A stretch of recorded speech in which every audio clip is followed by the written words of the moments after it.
ایک یہ بھائی نے فرمایا کہ کیا باپ اپنے بیٹے کو اور ماں اپنی بیٹی کو پردے کی باتیں بتا سکتے ہیں اور پاکی ناپاکی کے احکام سکھا سکتے ہیں؟ نہیں،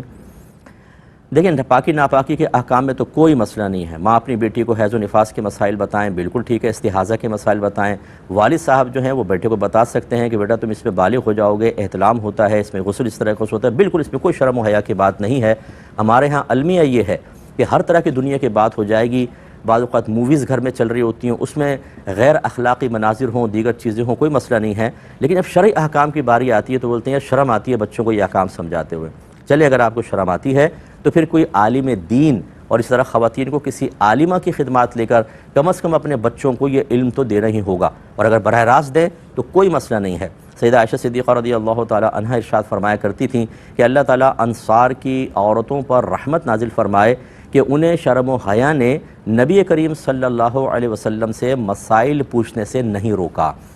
تو وہ اپنی آ کے اس طرح کے مسائل ذکر کیا کرتی تھی۔ تو یہ اور پردے کی باتوں سے مراد اگر یہ ہے کہ میاں بیوی کے تعلقات اور یہ دیگر چیزیں، یہ مطلب یہ کہ مناسب نہیں ہوتا کہ ایک والد اپنے بیٹے کو اور والدہ اپنی بیٹی کو کریں۔ اس کے لیے پھر یہ ہے کہ کزنز وغیرہ ہوتی ہیں، اگر کوئی بات ایسی ہے کہ شرعی طور پہ معلوم کرنی ہو تو پھر کسی عالمہ سے رجوع کر لیں، اور دیگر چیزیں ہوتی ہیں تو چلیں کزنز وغیرہ بتا دیں، ایسے بچے کو بتا دیں، گائیڈ لائن دے دیں کہ بعض بچے کسی بھی ایکٹیویٹی میں نہیں ہوتے تو بہت سے مسائل ہو سکتے ہیں۔ اس کے لیے بھی بہتر یہ ہوتا ہے کہ حقوق زوجین کورس کروایا جائے،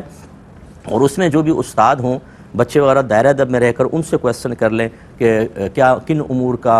ارتکاب جائز ہے اور کس کا نہیں، اور یہ کر لینا چاہیے، اس میں کوئی شرم کی بات نہیں ہے، ضرور معلومات کرنی چاہیے، کیونکہ بسا اوقات ہم نے دیکھا ہے کہ بعض لوگ ناجائز امور کے مرتکب ہو رہے ہوتے ہیں انٹرنیٹ پہ چیزیں دیکھ کر، اور وہ ناجائز کام کر رہے ہوتے ہیں، اور بعض اوقات ایسا ہوتا ہے کہ ایک جائز کام ہے لیکن وہ سمجھ رہے ہوتے ہیں شاید شریعت نے اس کو حرام قرار دیا، وہ اس سے بچ رہے ہوتے ہیں۔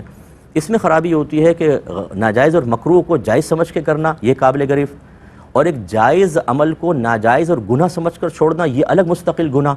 اس لیے سکھانے میں کوئی حرج نہیں ہے، تو بہتر ہے کہ پردے کے مسائل جو ہیں وہ اس طرح کسی اور ذریعے سے حاصل کیے جائیں۔ اسی کا ایک اور حصہ بھی موجود ہے، میں انشاءاللہ عرض کرتا ہوں لیکن ایک چھوٹے سے بریک کے بعد۔ بسم اللہ الرحمن الرحیم۔ پہلے